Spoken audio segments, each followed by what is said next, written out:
Welcome to my YouTube channel. আমার YouTube চ্যানেলে আপনাকে স্বাগতম। চ্যানেলে যদি নতুন হয়ে থাকেন চ্যানেলটি সাবস্ক্রাইব করে দেবেন, পাশে থাকার বেল আইকনে ক্লিক করে দেবেন।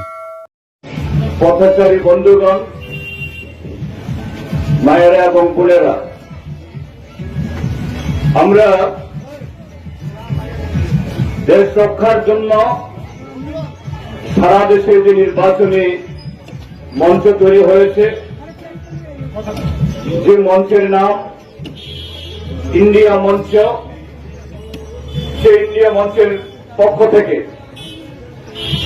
এই লোকসভার সাধারণ নির্বাচনে পশ্চিম ত্রিপুরা কেন্দ্রের আমাদের প্রার্থী শ্রী আশিস কুমার সাহা এবং 7 রামনগর বিধানসভা কেন্দ্রের উপনির্বাচনে আমাদের প্রার্থী শ্রী রতন দাসের সমর্থনে আপনাদের সামনে আপনাদের আশীর্বাদ চাওয়ার জন্য আমরা এসেছি।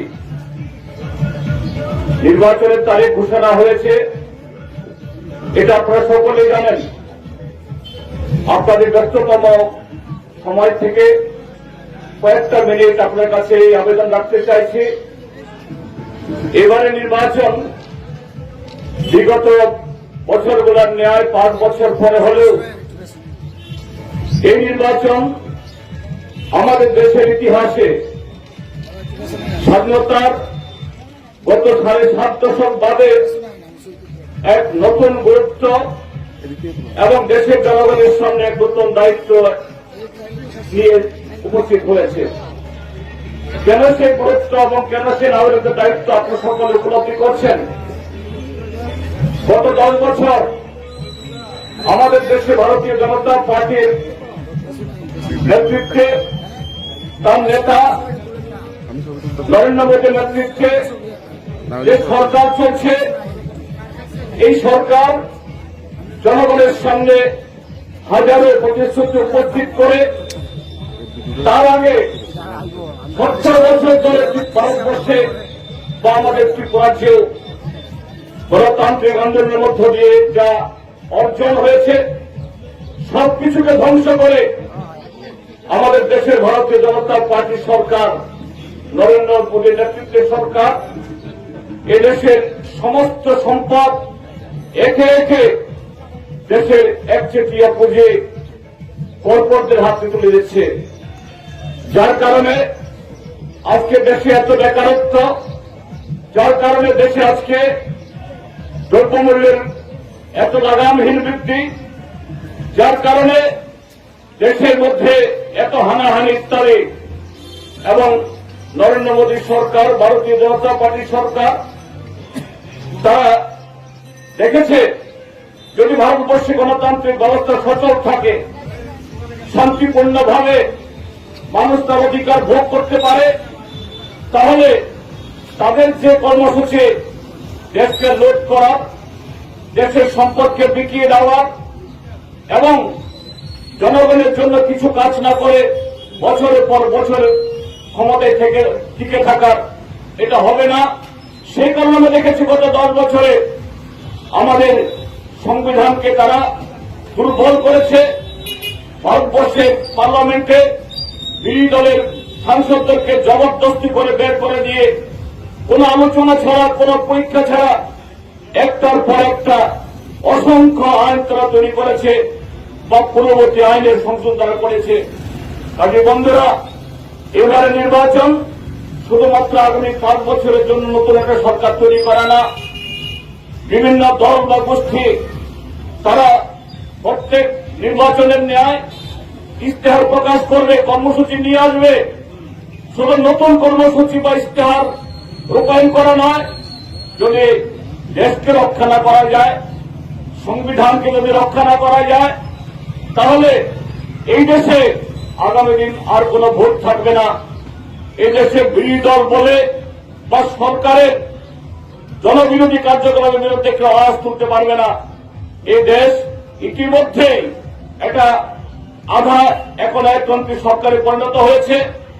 আগামী দিন সম্পূর্ণভাবে একটা ফ্যাসিবাদী সরকার তৈরি হবে এবং সেখানে জনগণের কণ্ঠস্বর প্রতিটি ক্ষেত্রেতে এরা জব্দ হয়ে যাবে।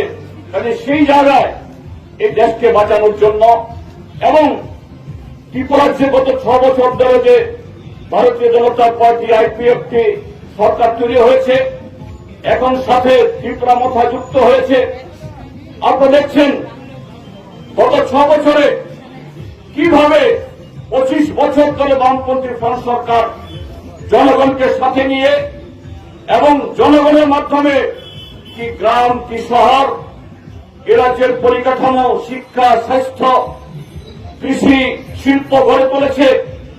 গত 6 বছরে এটাকে ধ্বংসের কিনারায় নিয়ে এসছে। এই যে রামনগর বিধানসভা নির্বাচনে উপনির্বাচন, এটার ঘটনা, এটা আমরা সকলে জানি। এই নির্বাচনের ফলাফলে ত্রিপুরা রাজ্যের বর্তমান বিজেপি সরকারের পতন ঘটবে না বা সরকারের মেয়াদ কমবে না।